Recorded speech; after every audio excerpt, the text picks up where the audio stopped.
என்னோட கிளினிக்கு வர நிறைய பேர் கேட்குற ஒரு கொஷின் என்ன அப்படின்னா, ஹோமியோபதி மெதுவாக வேலை செய்யுமா அப்படின்ற ஒரு கொஷின் வந்து எல்லாருமே கேட்பாங்க.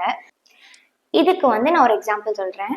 உங்களுக்கு வந்து ஒவ்வொரு தடவை தலை குளிச்சதுக்கு அப்புறமும் வந்து ஒரு ஹெடேக் வருது. ஸோ இந்த ஹெடேக் வந்து ஏன் வருது அப்படின்னா, உங்கள் தலையில் தண்ணி கொடுத்துட்டு இருக்கிறதால வருது. அதாவது ஒரு சைனஸ் இஷ்யூனால தலைவலி வருது. நீங்கள் இதுக்கு என்ன பண்ணுறீங்க அப்படின்னா, ஒரு இங்கிலீஷ் மெடிசன் எடுத்து போடுறீங்க. போட்ட உடனே பெயின் வந்து ரிலீஃப் ஆகிடும். நெக்ஸ்ட் டைம் நீங்கள் ஹேர் வாஷ் பண்ணும்போது திரும்ப ஹெடேக் வரும். திரும்ப நெக்ஸ்ட் டைம் நீங்கள் ஹேர் வாஷ் பண்ணுவோம் திரும்ப ஹெடேக் வரும். ஸோ நீங்கள் ஒவ்வொரு தடவை மெடிசன் போட்டோன்னே குவிக்காக உடனே உங்களுக்கு வந்து பெயின் ரிலீவ் ஆகிடும்.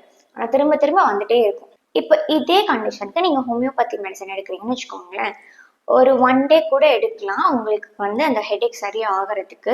பட் திரும்ப அந்த ஹெடேக் வந்து உங்களுக்கு வராது. நீங்கள் திரும்ப ஹேர் வாஷ் பண்ணாலும் உங்களுக்கு அந்த ஹெடேக் வந்து ரிப்பீட் ஆகாது. ஸோ இதுதான் வந்து பெர்மனன்ட் கியூர்.